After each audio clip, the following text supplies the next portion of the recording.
Résumons les deux vidéos précédentes. Dans la première vidéo, nous avons vu que l'intelligence artificielle est dépourvue de cognition, mais que par contre, elle est capable de traiter une capacité massive d'information. Dans la deuxième vidéo, nous avons appris qu'il existe une méthode dite Model Driven pour concevoir un projet informatique d'intelligence artificielle. Nous avons vu aussi qu'il existe une deuxième méthode Data Driven pour référencer, stocker, analyser, sélectionner les informations qui seront utilisées par cette même intelligence artificielle. Dans le cadre d'un projet informatique exploité en intranet par une entreprise, l'utilisation de ces deux méthodes suffit pour que le projet soit prêt à être installé en production sur son ordinateur hôte. Analysons les particularités de l'IA. Un projet informatique d'intelligence artificielle présente d'autres contraintes qui dépendent de la relation entre les performances actuelles des ordinateurs, le mode de développement des logiciels, ainsi que la quantité massive des informations. En effet, une application d'IA qui utiliserait une plateforme technique comparable à celle de l'intranet nécessiterait, pour une seule interrogation d'un utilisateur, un temps de traitement qui s'évaluerait en heures, jours, voire même en semaines. Une telle solution aurait aussi pour conséquence de consommer une grande quantité d'énergie électrique. Afin de se libérer de ces contraintes, des mathématiciens, neurologues, informaticiens se sont concertés pour trouver de nouvelles approches logiques et techniques. Succinctement, les mathématiciens évoquent des calculs de probabilité. Les neurologues décrivent le fonctionnement d'une cellule élémentaire du cerveau, le neurone. Les informaticiens proposent des solutions informatiques autant au niveau système que logiciel. L'inspiration du fonctionnement neuronal appliqué au traitement informatique voit naître en 1956 le terme d'intelligence artificielle.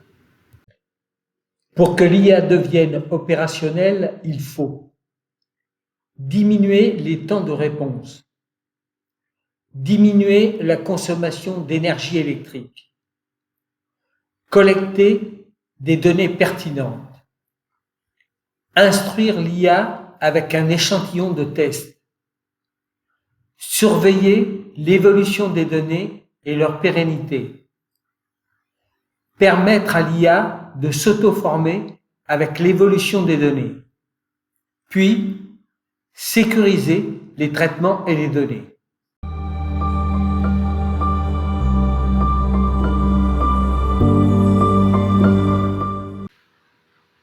Économie de temps et d'énergie. Un logiciel standard est exécuté sur le processeur de l'unité centrale d'un ordinateur.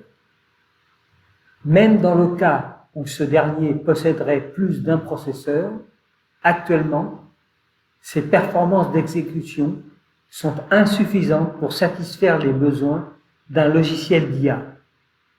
Cette lenteur est telle que l'IA fut très lente à devenir opérationnelle. Pour résoudre le problème, les chercheurs se sont rapprochés de neurologues afin de comprendre le fonctionnement de la cellule élémentaire du cerveau, le neurone. Il en résulte qu'une information à traiter par le cerveau est décomposée en de multiples analyses simples distribuées à plusieurs neurones. Puis, c'est le regroupement des résultats de chaque neurone activé qui permet de résoudre l'information initiale reçue. La recherche s'est donc orientée sur la simulation de ce fonctionnement. Pour que son utilisation devienne effective, il fallut attendre le début des années 80. En effet, à cette époque sont commercialisés au grand public les premières cartes graphiques couleurs. Ces cartes gèrent en autonome le traitement de l'affichage écran et soulagent ainsi la charge du processeur de l'unité centrale de l'ordinateur. Elles ont une grande capacité à gérer les calculs parallèles. Chacun de ces traitements unitaires est comparable à celui d'un neurone. Pour simplifier, c'est donc dans ces cartes graphiques que résident les fameux neurones artificiels. Toutefois, certains traitements d'IA sont séquentiels. Ils sont comparables au traitement des logiciels standards. Or, dans ce contexte, les performances du processeur de l'unité centrale de l'ordinateur sont supérieures à celles des cartes graphiques. Un logiciel d'IA pourra, selon ses besoins de traitement, parallèle ou séquentiel, solliciter soit le processeur de l'unité centrale, soit ceux des cartes graphiques.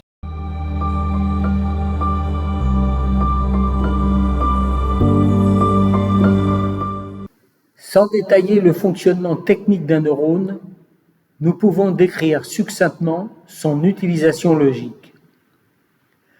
Un neurone artificiel est une fonction élémentaire qui reçoit une information en entrée, qu'il analyse, puis communique son résultat en sortie sous la forme d'une valeur comprise entre 0 et 1.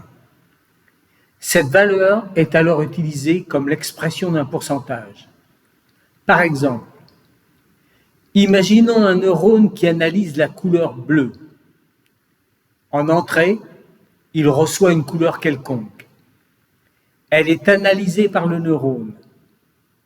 En sortie, il communique une valeur comprise entre 0 et 1 qui exprime le taux de bleu contenu dans cette couleur. Par exemple, 0,60. Maintenant, nous voudrions connaître les autres couleurs primaires qui composent cette même couleur en entrée. Nous utilisons deux autres neurones, un pour le rouge et un pour le jaune. Le résultat final des trois neurones pourrait être bleu égale 0,60, rouge égale 0,10, jaune égale 0,30. Ces trois neurones forment la couche d'entrée de ce qui s'appelle un réseau de neurones. Maintenant, je voudrais savoir si cette couleur fait partie d'une des 7 couleurs de l'arc-en-ciel. Pour cela, je vais utiliser une deuxième couche de neurones appelée couche cachée, qui se compose de 7 neurones. Neurones rouges, neurones orange, neurones jaunes, neurones verts, neurones bleus, neurones violets, neurones indigo. Les 7 neurones recevront les 3 résultats de la couche de neurones d'entrée, puis communiqueront leurs propres résultats aux neurones de sortie. Dans ce cas, soit 0, soit 1. Recevant le résultat des 7 neurones cachés, le neurone en sortie les additionne. La couleur appartiendra à celle de l'arc-en-ciel uniquement si le résultat est égal à 1. Dans le cas contraire, la sortie sera égale à 0. En poursuivant cet exemple, nous pourrions recevoir dans la couche de neurones d'entrée 6 autres couleurs quelconques et identifier, par exemple, qu'une image contient un arc-en-ciel. Bien évidemment, le fonctionnement réel d'un réseau de neurones est plus complexe. Entre autres, un neurone dispose de paramètres tels que son poids, son seuil ou son biais qui seront ajustables dans la phase de test de l'IA, puis conservés en réel. Afin d'approfondir ce sujet, je vous invite à consulter les documentations techniques appropriées.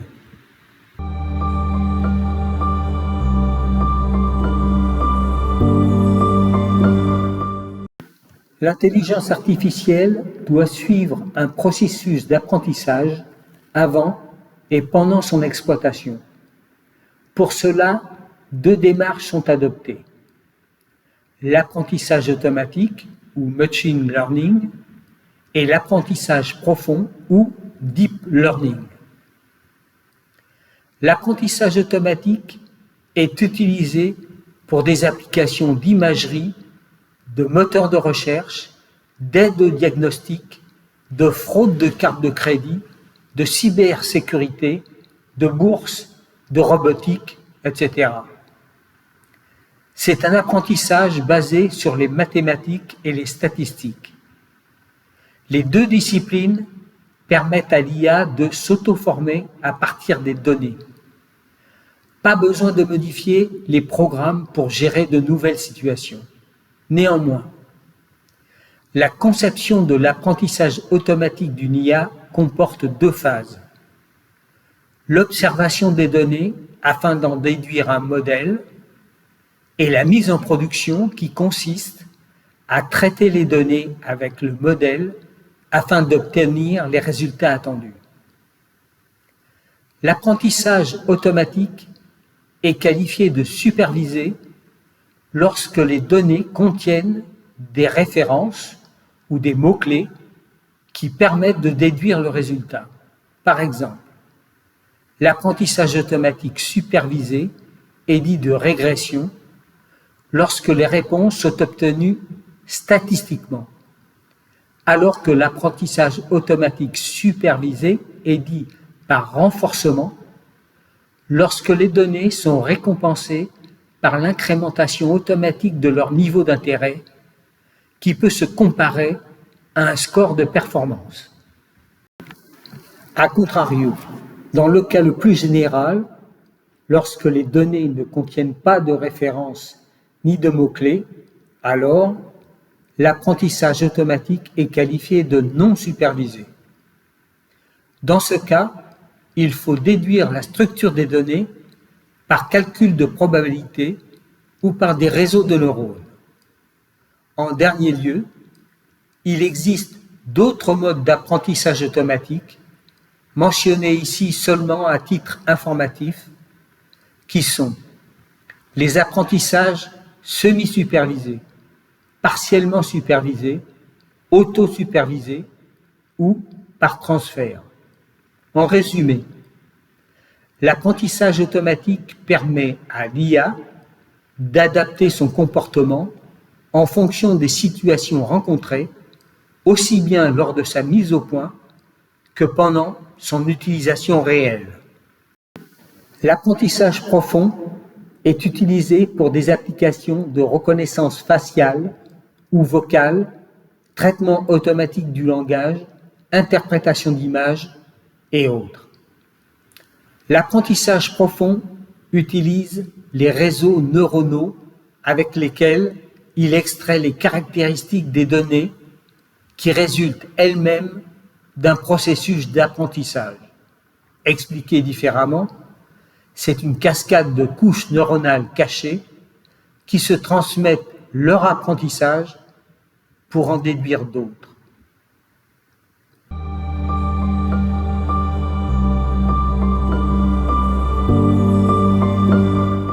Conclusion.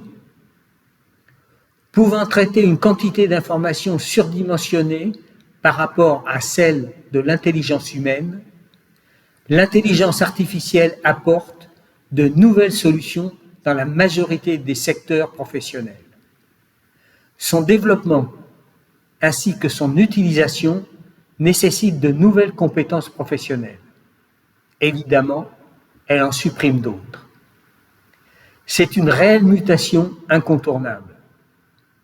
Afin d'éventuellement s'y inclure, il faut tout d'abord en connaître les caractéristiques et les objectifs.